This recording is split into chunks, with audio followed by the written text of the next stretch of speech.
اعوذ باللہ من الشیطان الرجیم بسم اللہ الرحمن الرحیم انما الحیات الدنیا، دنیا کی زندگی تو لعب و لہو، کھیل اور تماشا ہے۔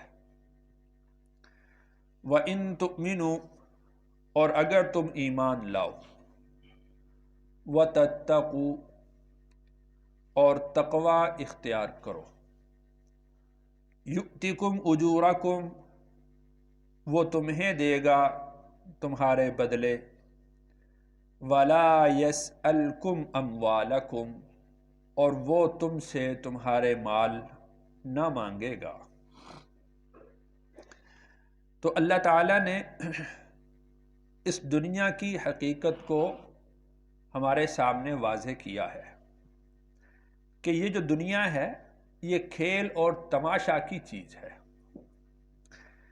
ایک اللہ والے فرمانے لگے کہ بچوں کی کچھ باتیں ایسی ہیں اگر بڑے ان چیزوں کو اپنا لیں تو اللہ کے ولی بن جائے۔ ایک ان میں سے بات یہ ہے، بچے کھیلنے کے لیے باہر نکلتے ہیں، وہ گارے سے، کیچڑ سے، اینٹوں سے مکان بناتے ہیں، گھر بناتے ہیں۔ یہ تیرا گھر ہو گیا، یہ میرا گھر ہو گیا، کھیلنے کے لیے کہ تم ہمارے گھر مہمان آ رہے ہو، ہم تمہارے گھر مہمان جا رہے ہیں۔ آدھے پونے ایک گھنٹے کے بعد جب ان کا کھیل ختم ہوتا ہے تو اس اپنے جو گھر انہوں نے بنائے ہوتے ہیں اس کو گرا دیتے ہیں، ختم کر دیتے ہیں، اور پھر ہاتھ جھاڑتے ہوئے اپنے گھر کی طرف چلے جاتے ہیں۔ تو دنیا کی زندگی یہی کچھ ہے، بس اس سے زیادہ اس کی کوئی حقیقت نہیں ہے۔ تو انما الحیات الدنیا لعب و لہو، دنیا کی زندگی کھیل اور تماشا ہے، اور ہم نے اس دنیا کی زندگی کو حقیقت سمجھ لیا ہے، اور یہاں پر ہی ساری آسائشیں، ساری نعمتیں حاصل کرنے کی پوری کوشش کرتے ہیں، لگژری لائف گزارنے کی کوشش کرتے ہیں، مکان لگژری ہو، گاڑی لگژری ہو، ساری چیزوں کے بارے میں ہم یہ سوچتے ہیں کہ بہتر سے بہتر ہو، اور دنیا کی ان فانی لگژری چیزوں کے عوض میں ہم سودا کیا کر رہے ہیں؟ آخرت کی اور دائمی زندگی، جو لگژری، اصل جو لگژری لائف ہے، ہم اس کا سودا کر رہے ہیں۔ تو اس سے بڑا گھاٹے کا سودا اور کچھ ہے ہی نہیں۔ اب مثال کے طور پر جو وہ بچوں کی مثال میں نے دی، اب بچے کہے نہیں ہم نے یہ گھر بنائے ہیں، ہم یہی رہیں گے، ہم اپنے جو گھر والدین کے ہیں ان کے گھروں میں نہیں جائیں گے، تو کون ان بچوں کو وہاں پر رہنے دے گا؟ کون وہاں ان کو ٹھہرنے دے گا؟ شام کے وقت میں ابا گھر آئیں گے، بچوں سے کہیں گے، اگر وہ مان گئے تو ٹھیک ہے، نہیں مانیں گے تو ان کو زبردستی لے جائیں گے اپنے گھر۔ تو یہی حقیقت ہے، ہم مانیں یا نہ مانیں ہمیں زبردستی اس گھر کی طرف لے جایا جائے گا۔ تو بس اگر یہ سمجھ میں آ جائے چیز تو اس دنیا کی حقیقت ہمارے سامنے کھل جائے گی۔ انما الحیات الدنیا لعب و لہو، یہ دنیا کی زندگی یہ کھیل اور تماشا ہے، اور حقیقت یہی ہے کہ ایک آدمی 60-70 سال کی زندگی جیتا ہے، اور قیامت کا ایک دن جو 50,000 سال کا دن ہے، 50,000 سال کا دن، اب 50,000 سال میں سے اس کی ریشو نکال لیں کہ 60-70 سال کی زندگی کی ریشو کیا بنتی ہے، تو وہ 2 اور 2.5 منٹ سے زیادہ نہیں بنتی۔ ہم یہ 2 اور 2.5 منٹ کی زندگی کے لیے اس دائمی زندگی کو ترک کر رہے ہیں، چھوڑ رہے ہیں۔ تو لہٰذا اس میں کوئی عقل مندی کی بات نہیں ہے کہ ہم اس دنیا کی زندگی کے عوض میں اس آخرت کی زندگی کا سودا کر لیں۔ وَإِن تُؤْمِنُوا وَتَتَّقُوا، اگر تم ایمان لاؤ، جو اللہ نے بیان کیا ہے اس کے مطابق اپنی زندگی گزار لو، وَتَتَّقُوا، اور بچ کے رہو اور تقوی اختیار کرو، یعنی یہ دنیا کی جو زندگی ہے اس میں دل نہ لگاؤ، تو یؤتکم اجورکم، تو وہ تمہیں تمہارے اعمال کے بدلے دے گا، پورا پورا بدلہ دے گا۔ اللہ تعالیٰ نے بارہا قرآن میں ذکر کیا ہے کہ تمہارے اعمال کا پورا پورا بدلہ تمہیں دیا جائے گا۔ ولا یسألکم اموالکم، اور وہ تم سے تمہارے مال بھی طلب نہیں کرے گا۔ تمہارے مال، اس کو کیا ضرورت ہے؟ اللہ کی ذات تو غنی ہے، بے پرواہ ذات ہے، تمہارے مالوں کی اس کو ضرورت نہیں ہے۔ جس طرح اللہ نے سورہ زاریات میں ارشاد بھی فرمایا کہ ما ارید منہم من رزق وما ارید ان یطعمون، میں ان سے رزق کا مطالبہ نہیں کرتا ہوں اور نہ ہی میں یہ مطالبہ کرتا ہوں کہ یہ مجھے رزق، یہ مجھے کھانا کھلائیں۔ ان اللہ هو الرزاق ذو القوۃ المتین، اللہ کی ذات تو وہ رزاق ذات ہے، قوت والی ذات ہے، مضبوط ذات ہے، اس کو انسانوں کے مالوں سے کوئی احتیاجی نہیں، کوئی ضرورت نہیں۔ اور جو تم سے مطالبہ کیا جاتا ہے اپنے مال کے 40ویں حصے کا، اللہ کو تمہارے لاکھ کی ضرورت نہیں ہے، تو اس لاکھ میں سے جو 2500 تم دیتے ہو، اللہ کو اس کی کیا ضرورت ہوگی؟ تو وہ اللہ جو تم سے مطالبہ کرتے ہیں مال کا، وہ تمہارے نفع کے لیے ہیں، اللہ اپنے نفع کے لیے نہیں کرتے۔ اب جس طرح آپ دیکھیں کہ صحابہ کرام رضی اللہ عنہم اجمعین نے اپنے مال اللہ کی راہ میں خرچ کیے، اللہ نے ان کی زندگیوں کے اندر 100 گنا سے بھی زائد ان کو لوٹایا۔ سونے اور چاندی اور جواہرات کے ڈھیر لگے ہوتے تھے۔ حضرت ابو ہریرہ رضی اللہ عنہ فرماتے ہیں کہ جب وہ سونے اور چاندی کے ڈھیر دیکھے تو اپنے آپ کو ملامت کرنے لگے، اپنے آپ کو ملامت کرنے لگے، اور کتان کا کپڑا، بہترین قسم کا جو اس وقت کا کپڑا تھا، اس کو کتان کا کپڑا کہتے تھے، کتان کا کپڑا ہوتا تھا۔ تو ابو ہریرہ اس کے ساتھ، حضرت ابو ہریرہ رضی اللہ عنہ اس سے ناک صاف کر رہے تھے، کہنے لگے کہ ابو ہریرہ تجھے وہ وقت یاد ہے کہ جب چبوترے کے اور مسجد نبوی کے درمیان بے ہوش پڑا ہوتا تھا، اور ابو ہریرہ آج کتان کے کپڑے سے ناک صاف کرتا ہے؟ یعنی وہ جو کیفیت تھی اس کو دیکھنا چاہیے، اور اللہ نے کس قدر لوٹایا۔ صحابہ کرام ان ہیرے اور جواہرات کے ڈھیروں کو دیکھ کر روتے تھے، اور وہ کہتے تھے کہ کہیں اللہ نے ہماری نیکیوں کا بدلہ ہمیں دنیا میں تو نہیں دے دیا۔ ایسا نہیں تھا، یعنی وہ تو اپنے لیے کرتے تھے، اپنے لیے وہ یہ بات کہتے تھے، لیکن حقیقت یہ نہیں تھی۔ حقیقت یہ تھی کہ اللہ تعالیٰ نے ان کے جو مال انہوں نے انویسٹ کیے تھے، اس کا کچھ بدلہ اللہ نے دنیا میں دیا ہے، باقی اللہ کی طرف سے تو رضی اللہ عنہم ورضوا عنہ کے اعلانات ہیں ان کے لیے، وہ تو آخرت میں ان کو ملیں گے۔ تو اللہ انسان سے اس کے مال کا مطالبہ نہیں کرتے، جو مطالبہ کرتے ہیں وہ بطور قرض کے کرتے ہیں۔ اللہ نے قرآن میں ذکر فرمایا من ذا الذی یقرض اللہ قرضا حسنا، تم میں سے کون ہے کہ جو اللہ کو قرض حسنہ دے دے؟ یہ تم اللہ کے بندوں پر خرچ کرتے ہو اور تم اپنے بھائیوں پر خرچ کرتے ہو، یہ تم اپنے بھائی کو نہیں دے رہے، حقیقت میں تم اللہ کو قرض دے رہے ہو، اور اللہ کی ذات تمہارے قرض کو 700 گنا تک لوٹانے پر قادر ہے، اور اللہ تعالیٰ لوٹا دیتے۔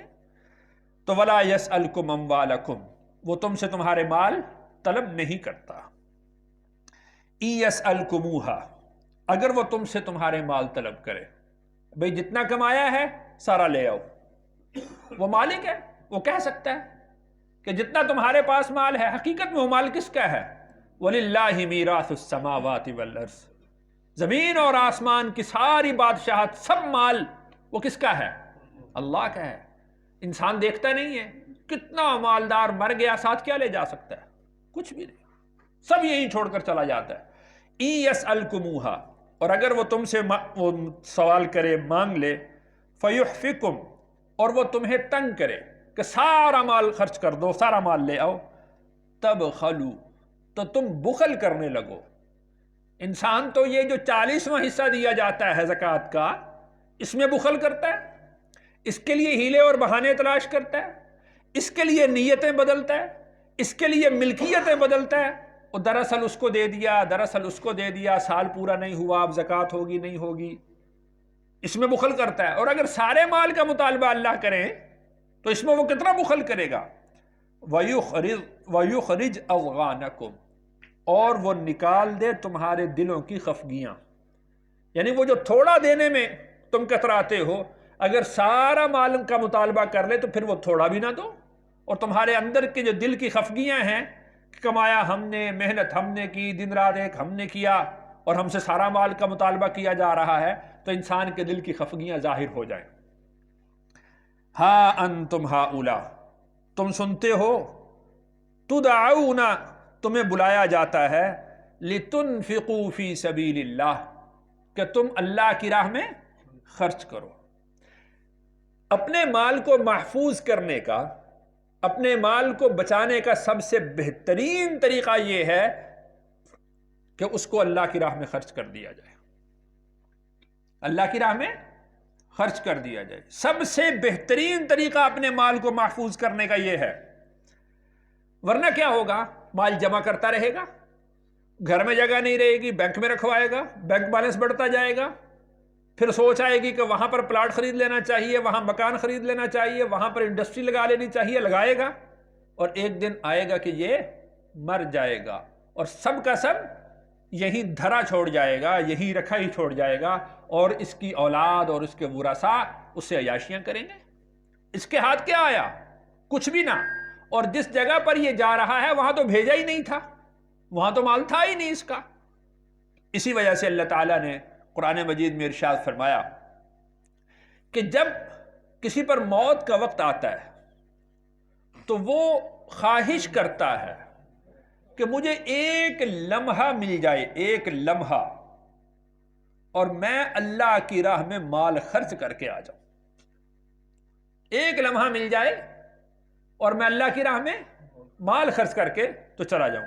اس لیے کہ جہاں پر آدمی کا مال ہوتا ہے وہاں پر ہی اس کا دل لگتا ہے، تو جب اپنے مال کو آگے بھیجے گا تو وہاں پر اس کا دل لگے گا، وہاں پر اس کے لیے آسائشیں ہوں گی، وہاں پر اس کے لیے نعمتیں ہوں گی۔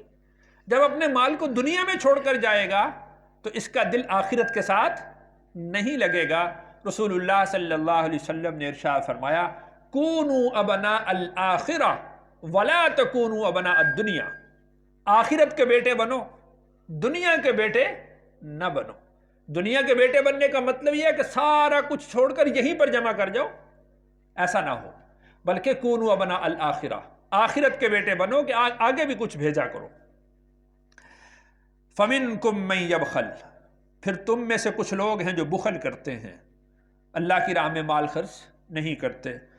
وَمَنْ يَبْخَلْ، اور جو شخص بخل کرے گا، فَإِنَّمَا يَبْخَلُ عَنْ نَفْسِهِ، تو وہ بخل کرتا ہے اپنی ہی ذات کے خلاف۔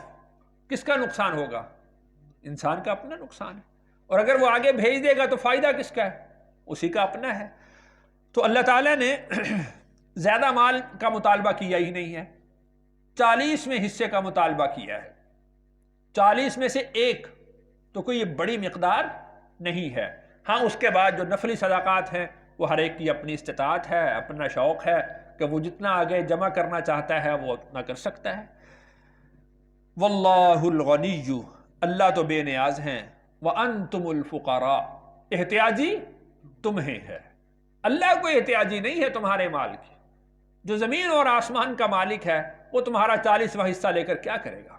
کیا کچھ بن جائے گا 40ویں حصے سے؟ کچھ بھی بننے والا نہیں ہے۔ وَإِن تَتَوَلَّوْا، اور یہ بات یاد رکھو، اگر تم منہ پھیرو گے، يَسْتَبْدِلْ قَوْمًا غَيْرَكُمْ، وہ بدل دے گا ایک قوم جو تمہارے علاوہ ہوگی۔ اگر تم اللہ کے حکم کو پورا نہیں کرو گے تو اللہ تعالیٰ تمہیں ختم کر دیں گے۔ یستبدل قوما غیرکم، اور تمہاری جگہ پر ایک نئی قوم لے آئیں گے جو اللہ کی اطاعت کرے گی، اللہ کی فرما برداری کرے گی۔ ثم لا یکونوا امثالکم، پھر وہ تمہاری طرح نہیں ہوں گے، پھر وہ اللہ کی اطاعت کرنے والے ہوں گے، اللہ کو راضی کرنے والے ہوں گے۔ تو اس آیت کی تفسیر میں علماء نے لکھا ہے کہ یہ آیت، اس آیت کے اول مخاطب وہ صحابہ کرام تھے کہ اگر تم منہ پھیر لو گے اللہ تمہیں ختم کر دیں گے اور تمہاری جگہ پر ایک نئی قوم پیدا کر دیں گے کہ جو تمہاری طرح نہیں ہوگی۔ تو صحابہ کرام ختم نہیں کیے گئے، اس کا مطلب یہ ہوا کہ صحابہ کرام نے اللہ کے احکامات سے روگردانی نہیں کی، انہوں نے ویسے ہی اطاعت کی جس طرح کے اللہ کو مطلوب تھی۔ بلکہ ایک روایت میں تو اس طرح بھی آتا ہے، ایک صحابی آئے آپ علیہ الصلوۃ والسلام کی مجلس میں، یا رسول اللہ صلی اللہ علیہ وسلم، مجھ سے فلاں گناہ سرزد ہو گیا، فلاں گناہ سرزد ہو گیا۔ آپ علیہ الصلوۃ والسلام نے ارشاد فرمایا کہ سنو، اگر تم اس طرح ہو جاؤ کہ تم سے کوئی گناہ سرزد نہ ہو، اللہ تمہیں ختم کر دیں گے، اور پھر ایسی قوم پیدا کریں گے کہ جن سے گناہ سرزد ہوں اور وہ توبہ کریں، اور وہ توبہ کریں۔ اس لیے کہ اللہ کو اپنا وہ بندہ جو گناہ کرنے کے بعد توبہ کرتا ہے وہ اس بندے سے بھی زیادہ محبوب ہے جو گناہ کرتا ہی نہیں ہے۔ اس لیے کہ اللہ تعالیٰ کی جو شان رحیمی ہے، جو تواب کی جو شان ہے، اس کا ظہور کس طرح ہوگا کہ ایک شخص گناہ کرے اور اس گناہ کرنے کے بعد اس کو ندامت ہو، شرمندگی ہو، اور پھر وہ اس پر توبہ کرے۔ جب وہ توبہ کرتا ہے تو اللہ تعالیٰ کو اس پر بہت پیار آتا ہے، یہاں تک کہ رسول اللہ صلی اللہ علیہ وسلم نے ایک مثال کے ذریعے سے یہ بات سمجھائی کہ ایک شخص ہے اور سارا کا سارا زاد راہ اس کے پاس اس کے ایک اونٹ پر لدا ہوا ہے، وہ کہیں آنکھ لگاتا ہے، سو جاتا ہے، اس کا اونٹ اس سے گم ہو جاتا ہے۔ اب نہ کھانے کے لیے کوئی چیز ہے، نہ پینے کے لیے کوئی چیز ہے، نہ اور یعنی سہولت کی اور کوئی چیز ہے، نہ سواری ہے، کچھ بھی نہیں اس کے پاس۔ وہ تلاش کرتا ہے، دائیں جاتا ہے، بائیں جاتا ہے، آگے جاتا ہے، پیچھے جاتا ہے، ہر طرف گھومتا ہے، تلاش کرتا ہے اپنے، یہاں تک کہ وہ تھک کر پھر سو جاتا ہے۔